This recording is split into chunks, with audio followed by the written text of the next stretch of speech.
네, 오늘은 강의 설교가 아니고 교육 설교입니다. 그래서 좀 역사에 대해서 또 얘기를 할 것이고, 역사를 또 좋아하시는 분은 또 더 좋아할 수 있고, 그렇습니다. 우리 말씀에 대해서 한번 열린 마음으로 함께 나누기를 원해요. 지난주 수요일이 104주년이었어요. 3.1절, 3.1 만세운동. 우리 대한민국의 역사에서 매우 중요한 의미를 갖고 있습니다. 우리 헌법에 보면은요, 좀 전문이 이렇게 돼 있어요. 유구한 역사와 전통에 빛나는 우리 대한민국은 3.1 운동으로 건립된 대한민국 임시정부의 법통과 불이항거한 4.19 민주 이념을 계승하고, 이렇게 시작합니다. 여기 나오는 게 3.1 운동이에요. 이렇게 중요한 3.1 운동에 우리 기독교가 얼마나 큰 역할을 했는지 오늘은 우리가 평양에 계셨던 한 선교사님을 통해서 알아보고, 오늘날 우리 그리스도인들이 어떻게 살아야 하는지를 함께 살펴보려고 해요. 3.1 운동을 이해하기 위해서는 우리가 당시 역사적인 배경을 좀 알아야 됩니다. 1800년대 말에는 제국주의가 팽창하는 시기였어요. 제국주의가 무엇입니까? 어떤 자국의 이익을 위해서 다른 나라를 침략해서 그 나라의 어떤 군사적인, 경제적인 그런 모든 환경들, 정치적인 지배력을 자기 자국으로 이제 강화시키는 것이죠. 그래서 식민지로 삼는 것을 제국주의라 그래요.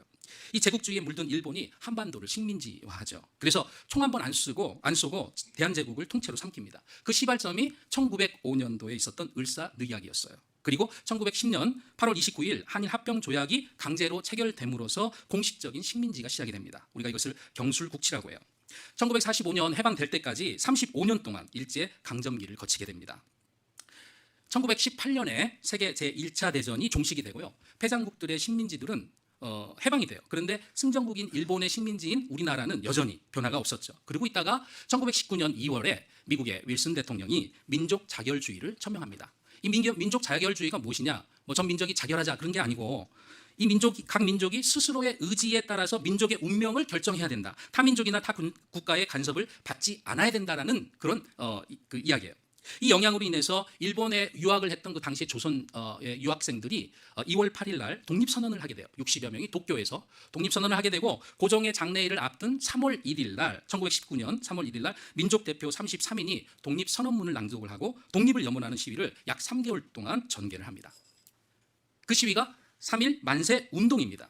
우리는 3.1 만세 운동하면은 서울의 탑골 공원을 생각을 하는데, 전국에서 7곳에서 동시에 열렸어요. 해주, 평양, 원산, 진남포, 선천, 그리고 의주. 이 기독교와 천도교 중심의 활동지인 평안도가 이 3.1 운동의 중심 지역이 되었습니다. 탑골공원에서 3.1 운동이 실제로 오후 2시부터 모여서 3시에 이제 시작이 되는데, 그거보다 이 2시간이 빠른 오후 1시부터 평양에서 장대현 교회라고 들어보셨죠? 장대현 교회에서 만세 운동이 시작이 됩니다. 비폭력 평화 시위였어요. 일본인 거주 지역에 한국인들이 들어갈 수 없었지만 이날만큼은 당당히 들어가서 만세를 외칩니다. 이 평양 3.1 만세 운동에 숨은 주역이 있어요. 그 사람이 누구냐? 미국 선교사님이에요. 본명은 세뮤얼 어스틴 모펫이라는 분이에요. 마포 사멸 선교사예요. 미국 북장로교에서 파송한 선교사님인데, 한국 최초 대학이 숭실대학입니다. 그 숭실대학의 모태 숭실학당의 교장을 역임한 사람이에요. 이 숭실학당은 저하고도 굉장히 연관이 있습니다. 제가 숭실 중고등학교를 나왔어요. 미션 스쿨. 그래서 저희 그 숭실 동문 유명한 분들이 많아요. 고당 조만식 선생, 그다음에 서시를 지은 윤동주, 그죠? 그리고 코리아 환상곡 안익태, 그리고 소나기를 지은 황순원, 최초 의정원 부부장을 지냈던 손정도, 그리고 민족 대표 33인 중에 2명이 이 숭실 학당 출신입니다. 제가 그런 학교를 나왔습니다.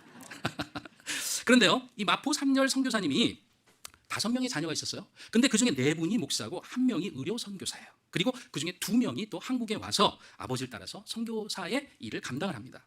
그 마포 삼열 선교사의 묘비를 보니까 어떻게 써 있냐? 영어로 It was their privilege to serve God and the Korean people whom they loved. 이렇게 써 있어요. 그들이 그러니까 하나님과 우리가 진정으로 사랑했던 한국 사람들을 위해 일할 수 있는 것은 우리들의 특권이었다. 한국말이 더 어렵네요. 그래서 특권이었다는 거예요. 하나님을 내가 서브하고, 그 다음에 내가 정말 사랑했던 한국 사람을 내가 서브했다, 섬겼다는 건 우리의 프리빌리지, 특권이었다는 거예요. 얼마나 사랑을 했는지. 이 마펫 선교사님이 계셨던 그 하우스, 그 집에서 이제 이 독립거사가 이렇게 논의가 돼요. 그리고 독립신보를 발행을 합니다. 그리고 독립선언서를 가져와 가지고 3,000부를 인쇄를 해서 이제 배포를 하면서 평양 3.1 만세 운동에 결정적인 역할을 합니다. 누가요? 이 마포 삼열 선교사님이 섬겼던 교회와 그 학생들이 주도가 돼서 그렇게 하는 거예요. 3.1 운동 관련해서 그 선교사님이 미국 북장로 교회에 보낸 편지 내용을 보면은 이런 내용이 있어요. 20여 명의 소녀들이 내 앞을 지나쳐 갔습니다. 그 중에 맨 앞에 있는 소녀는 12살, 13살밖에 보이지 않았습니다. 하지만 당당하게 만세를 부르며 행진했습니다. 그리고 직접 목격하거나 전해 들은 바에 의하면 한국인은 그 누구도 폭력을 행사하지 않았습니다라고 이야기를 합니다. 비폭력 평화 시위라는 방식이 당시 사람들에게 만세 시위를 확산시키는 하나의 계기가 되었어요. 마포 3열 선교사는 일제 무자비한 탄압에 대해서 미국을 통해서 전 세계에 알리는 일을 했습니다. 그의 편지에 따르면 평안도 쪽에 상당수 교회 지도자들이 체포되고 구금됐습니다. 19개 교회 건물이 파괴되고 26개 교회가 3개월 이상 폐교 조치가 되고 숭실대학 또 숭실 중학생들은 무조건 체포되고 수많은 사람들이 투옥이 되고 태형에 처해지거나 죽었습니다. 위키피디아에 보면 사망자가 7,500명 이상이라고 나와요. 이 3.1 운동, 우리는 그저 3.1절 되면 하루 쉬는구나 하고 생각할 수가 있지만은 3.1 운동은 이렇게 역사의 확대경을 두고 보면 굉장히 중요한 의미가 있습니다. 역사적으로 어떤 의미가 있습니까? 일본 제국주의의 총칼에 비폭력으로 맞서서 민족의 독립의지를 결연하게 알렸다는 겁니다. 우리나라의 이 비폭력 3.1 운동이 이제 영향을 줘서 또 인도의 간디도 비폭력 운동을 하게 됩니다. 이 3.1 운동을 기점으로 해서 또 하나 역사적으로 중요한 의미는 무엇이냐면은 민주공화제의 대한민국 임시정부가 수립됨으로써 19세기 후반부터 이어져온 근대 국민국가 수립 운동이 결실을 맺었다는 거예요. 3.1 운동의 영향으로 일본은 식민 통치 방식을 이제는 강압적인 무력 통치에서 문화 통치로 바꾸게 되는 계기가 됩니다. 대한민국 민주주의가 어디에서 시발이 되었느냐? 바로 그 시발점이 3.1 운동이에요. 생소하십니까?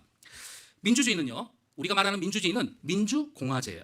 이 공화제라는 게 무엇이냐? 한 개인에게 국가의 모든 통치권이 있지 않은 정치 체계를 공화제라 그래요. 그러니까 민주공화제, 우리가 원하는 민주공화제, 민주주의는 국가의 권위와 권력이 국민으로부터 나오는 거예요. 그리고 정부는 국민에 의해 선출된 공무원이 운영하는 그런 체제, 자유민주주의, 공화정이라는 얘기죠.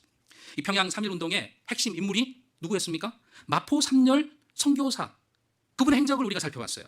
3.1 운동의 선교사들을 포함해가지고 기독교인들이 절대적인 역할을 합니다. 3.1 운동하면 대표적인 인물을 누굴 떠올립니까? 유관순 열사 떠오르죠? 이화학당을 다녔던 기독교인이에요. 3.1 운동이 끝나고 나서도 평양을 중심으로 서북 지역 기독교인들이 상해 임시정부를 물신양면으로 지원하면서 독립운동을 주도해 나갑니다. 기독교인이 어떻게 독립운동과 이 정부 수립에 기여해 나갔습니까? 그 구체적인 내용이 무엇입니까? 우리 기독교인들은 그 내용을 잘 알아야 돼요. 오늘날 우리가 민주주의를 부르짖지만 우리 역사의 흐름에 있어서 어떻게 우리나라가 이 자유민주주의 대한민국으로 설 수 있었는지 그 역사적인 의미, 그 발자취를 우리가 알아야 된다는 거예요. 그 역사적인 현장에 기독교인이 있었다는 겁니다. 독립선언문을 발표했습니다. 몇 분이 발표했습니까? 33분이 계셨어요. 민족 대표 33분 중 16분이 기독교인이에요. 거의 50%가 기독교였습니다. 해방 당시에 기독교 인구를 1%에서 3% 봅니다. 대단한 일이죠. 1919년 이제 3월 1일 만세 운동이 있은 이후로 4월 10일에 상해에서 독립운동가들이 모여요. 그래서 임시의정원, 우리나라 하면 이제 국회죠. 임시의정원을 구성해서 헌법을 만들고 주요 직책들을 선출을 하는데 회의 참석한 사람이 29명이었어요. 이 29명 중에서 11명이 기독교인이에요. 그때 선출된 최고 지도자 국무총리가 이승만 박사, 그리고 내무총장 안창호, 외무총장 김규식, 이런 중요한 분들이 다 크리스천이었다는 거예요. 임시의정원의 부의장 손정도, 이분은 이제 2대 의장을 하고 평남 강서 출신의 목사입니다. 숭실 학당을 졸업했어요. 그리고 나서 임시정부가 이제 여기저기에 좀 많이 생겼습니다. 그래서 이 7개의 임시정부를 통합했죠. 그때가 9월 11일입니다. 1919년. 그래서 7곳의 임시정부가 상해 임시정부로 통합이 되면서 이제 정부 인사들을 선출을 해요. 그때 대통령 이승만, 국무총리 이동희, 그리고 안창호 등 주요 인사가 9명이었는데 그 9명 중에 6명이 기독교인입니다. 임시정부의 역사는 기독교와 불가분의 관계예요. 대한민국 초대 대통령 누구죠? 이승만 박사 역시 기독교인입니다. 해방이 된 이후에 1948년에 5월 31일 이제 재헌 의원이 모입니다. 최초로 이 헌법을 만들려고 하는 재헌 의원이 198명이 모여요. 이 역사적인 첫 모임에 어떻게 시작이 되었느냐? 기도로 시작되었다는 겁니다. 임시의장으로 추대된 이승만 박사가 연단으로 올라가서 이렇게 말을 합니다. 대한민국 독립민주국 제1차 회의를 여기서 열게 된 것을 우리가 하나님께 감사해야 할 것입니다.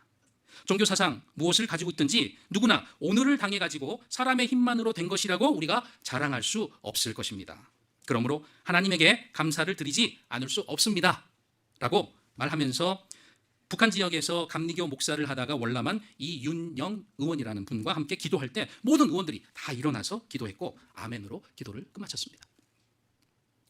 아까 말씀드렸듯이 해방 당시에 기독교 인구를 1%에서 3% 정도 보고 있는데 갓 태어난 대한민국의 정부 조직과 사회 각 분야의 주도적인 인물들, 소위 오피니언 리더들을 보면은 30%에서 50%가 기독교인이었다는 사실이에요. 조선총독부가 이제 대한제국을 이제 식민지로 통치하기 위해서 여러 그 과들을 설치했는데 그 안에 종교과라는 게 있었습니다. 조선총독부 내에 종교과. 근데 당시에 조선총독부의 고위직이었던 와타나베 도요이코라는 사람의 회고록을 보면은 종교과라는 게 말이 종교과지 사실상은 기독교를 관리하기 위한 부서였다라고 이야기를 해요. 그 정도로 당시에 일본은 기독교를 경계했다는 거예요. 그의 회고록 내용을 보면은 조선의 상당수 기독교 학교가 있어서 교육 면에서 기독교 세력은 상당히 강했다. 그리고 교육 행정에 큰 문제를 가져왔다라고 이야기합니다. 이 큰 문제를 가져왔다는 게 뭐지? 신사참배. 신사참배를 거부하니까 문제가 됐다는 거예요. 그 학교의 중심지는 바로 평양이고 특히 숭실 전문대학이다. 그래서 이 숭실 학교는 학당은 1936년에 일본의 압박으로 자진 폐교를 하고 이제 월남을 해서 다시 서울 근교에다가 학당을 차리게 됩니다. 오늘날 우리 자유 대한민국이 있기까지 수많은 기독교 선교사와 또 신앙의 선진들이 목숨을 바쳐서 피와 땀을 흘린 수고가 있었다는 것을 우리는 잘 알아야 돼요. 일부 몰지각한 목사와 성도들로 인해서 오늘날 기독교가 아닌 개독교라는 오명을 때때로 쓰고 있지만 그럼에도 불구하고 지난 역사 속에서 이 빛을 발하는 기독교인들의 역할은 절대 지울 수 없는 팩트입니다. 만일 역사에 if가 없다 그러잖아요. 만약이라는 건 없다, 역사에. 그렇지만 만약에 3.1운동 당시에 평양에서 활동하던 마포 삼열 선교사가 조선의 독립을 외면했다면 어떻게 됐을까요? 만약에 외면했다면, 아니 나는 복음만 전하면 돼, 조선의 독립 I don't care, 나하고는 상관없잖아, 그렇게 만약에 외면했다면 어떻게 됐겠습니까? 만약에 민족 대표 16명이 일본 제국주의를 하나님이 주신 권력이라고 생각하고 순응했다면 독립선언서가 나왔을까요? 만약에 상해 통합 임시정부의 주요 요인 9명 중 이승만 박사를 포함한 6명의 기독교인이 활동하지 않았다면 어떻게 됐을까요? 잘 생각해 보시기 바랍니다. 지금의 대한민국의 민주공화제가 정착될 수 있었겠나 생각해 봐야 됩니다. 초대 대통령 이승만 박사 역시 철저한 기독교인이었어요. 3.15 부정선거의 역사적인 오점에 있는 아쉬움은 있지만 독립운동과 대한민국 건국의 주역임을 누구도 부인할 수가 없을 겁니다. 이승만 초대 대통령에 대해서는 사실 너무 할 얘기가 많아요. 그래서 다음 시간에 한번 별도로 제가 시간을 갖고자 합니다. 강대국의 첨예한 이해가 대립되어 있는 당시 국제사회에서 우리나라를 포함한 이 약소국들은 그저 강대국의 처분만 바라볼 뿐이었어요. 아무 힘도 없어요. 사실상 오늘날에도 마찬가지입니다. 그죠? 이럴 때 전 세계 외교 중심지이자 초강대국인 미국의 심장 워싱턴 DC에서 외교 활동으로 대한제국의 독립의 정당성을 알리면서 모든 외교적인 노력을 가장 효과적으로 했던 사람이 누굽니까? 이승만 초대 대통령이었어요. 유일한 사람이었습니다. 그가 어떤 사람인지 알려주는 일화가 있어요. 1905년도 당시 이승만 대통령은 조지 워싱턴 그 대학에 2년 재학 중이었어요. 그런데 그때 미국 국무장관이 존 헤이라는 사람이 있었는데 이 존 헤이라는 사람을 면담을 해요. 30대의 나이로, 개인 자격으로. 있을 수 있는 일입니까? 당시 미국의 국무장관이면은 우리나라 뭐 국무총리처럼 막강한 파워를 갖고 있는 사람이에요.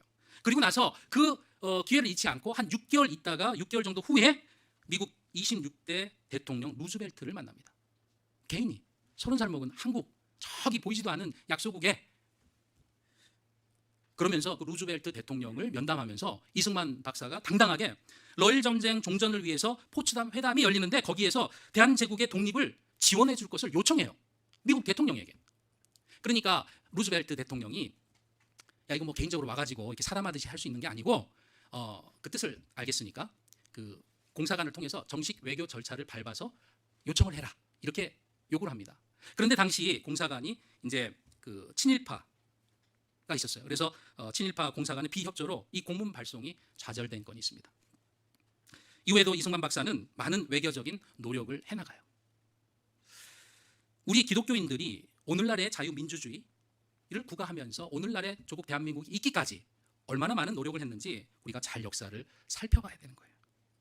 3.1운동과 이후 독립활동 그리고 건국에 이르기까지 기독교인들의 노력이 있었다는 거예요.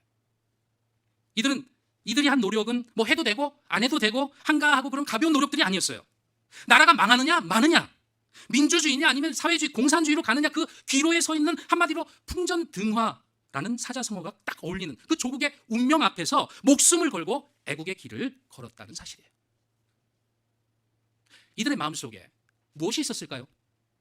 오늘 본문 내용을 한번 보겠습니다. 21절에 통치자들에게 멸시를 쏟으시고 강력한 자들의 힘을 약하게 하시며, 하나님께서 그렇게 하신다는 겁니다. 어둠 속에서 깊은 것들을 찾아내시고 사망의 그늘을 빛으로 끌어내시며, 역사의 주관자 되시고 통치하시는 하나님께서 그렇게 하신다는 거예요. 민족들을 흥하게도 하시고 망하게도 하시고 민족들을 크게도 하시고 다시 작게도 하시는 그 주체가 누굽니까?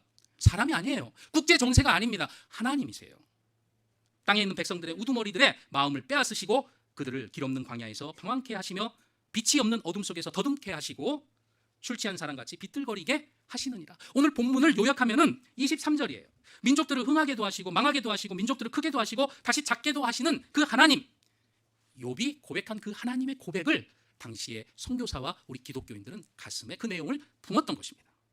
풍전등화와 같은 조국의 현실을 타개할 수 있는 그 유일한 답이 무엇이냐? 창조주 하나님이 계셨다는 거예요. 역사의 주관자 하나님을 인정하는 마음이 있었습니다. 그분에게 국가와 민족을 의탁하고 행동했어요. 민족을 흥하게 그리고 더 크게 해달라고 간절히 기도하면서 기독교인으로서 최선의 노력을 했다는 거예요. 그 노력이 무엇입니까? 그들이 했던 그 노력은 정치적인 노력이었어요. 개인의 야망에 사로잡힌 그런 정치적인 노력이 아니라 하나님의 공의의 가치를 최대한 실현하는 나라가 자유민주주의 공화제라는 그 믿음 하나로 자신들의 목숨과 인생을 다해 그 가치를 위해서 노력했습니다. 정교분리의 원칙을 잘못 이해하고 있는 사람들이 많아요. 대한민국 헌법 제20조 제2항에 보면은 국교는 인정되지 아니하며 종교와 정치는 분리된다, 이렇게 이야기를 합니다. 이 정교분리는 그 20조 1항에서 언급하는 종교의 자유를 바탕으로 국교를 인정하지 않는다는 의미예요. 그리스도인은 기도만 하면 되는 것입니까? 교회나 신자들은 정치에 참여해서는 안 됩니까? 이런 주장은 우리 믿음의 선진들을 부끄럽게 만드는 주장입니다. 그리스도인들과 교회가 깨어서 진정으로 애국하는 길이 무엇인지 잘 살피고 실천해야 돼요. 그렇다고 해서 우리 교회가 정당처럼 변하면 안 돼요. 앉아서 커피 마시면서 정치 얘기하고 또 이 사람 흉보고 저 사람 흉보고 정치 집단인 것처럼 우리가 교회에서 해서는 안 됩니다. 그렇지만은 교회가 해야 할 본연의 일을 충실히 하면서 동시에 국민의 한 사람으로서 애국할 수 있는 길이 무엇인가 생각하면서 정치적인 실천을 하는 것, 그게 반드시 필요하다는 거예요. 결론의 말씀을 드리겠습니다. 어떻게 하는 것이 대한민국 국민으로서 애국하는 길입니까? 한번 생각해 보시기 바랍니다. 하나님의 공의의 가치, 오른쪽의 가치를 기준으로 어떤 정치적 입장에 설 것인지는 저와 여러분들이 결정해야 돼요. 어떤 사안에 대해서 어떤 입장을 가져야 합니까? 구체적으로 제가 말씀을 해드릴게요. 제일 먼저 반성경적인 유물론과 무신론에 철저하게 반대해야 합니다. 그리고 이 유물론과 무신론을 기반으로 하고 있는 사회주의, 공산주의 그리고 포스트 모더니즘과 같은 악한 마귀 사상에 속지 않도록 우리 성도들이 정신을 바짝 차려야 돼요. 이런 사상을 기반으로 한 좌파 정당과 정치인들을 선거 때 표로 심판하고 합법적인 테두리 안에서 반대 의사를 명확히 해야 합니다. 자유민주주의 시장경제 질서를 무너뜨리는 어떠한 경제 주체도 용납해서는 안 돼요. 민주주의에서 가장 중요한 게 시장경제입니다. 이 시장이 망가지면은 민주주의가 제대로 경제민주주의가 실현이 될 수가 없어요. 건전하고 합법적인 근로 환경을 해치고 정상적인 기업 활동과 선량한 근로자에게 피해를 주는 부패한 귀족노조의 파업, 불법적인 행동에 대해서 정치적으로 반대 입장을 갖는 게 우리가 해야 될 민주시민, 기독교인으로서 가져야 될 태도라는 거예요. 이 지구상에서 가장 지독한 공산주의가 어디입니까? 가장 지독한 북한 공산 독재 정권, 핵 위협, 안보 위협으로부터 우리나라를 보호할 수 있는 가장 효과적인 길이 무엇입니까? 총 들고 나서 싸우면 됩니까? 북한의 안보 위협으로부터 우리나라를 보호하고 있는 한미동맹을 적극적으로 지지하는 것, 그리고 주한미군 철수에 반대하는 정치적 입장을 갖는 것이 자유민주주의를 지키는 크리스찬들의 행동인 거예요. 정치적인 입장이에요.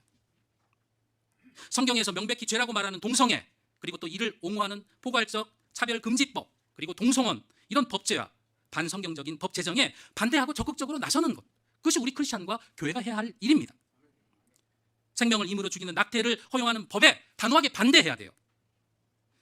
성범죄에 대한 강력한 처벌, 그리고 반인륜적 살인 범죄자에 대한 사형제를 우리는 지지합니다. 신본주의 기독교 사관에 입각한 역사의식을 고취하고 성경적으로 바른 교육 정책이 반영되도록 또 교육감 선출에 소중한 한 표를 행사해야 돼요. 지금 말씀드린 이 내용들에 대한 그 충분한 동의가 우리 교회와 우리 성도가 있어야 하는 거예요.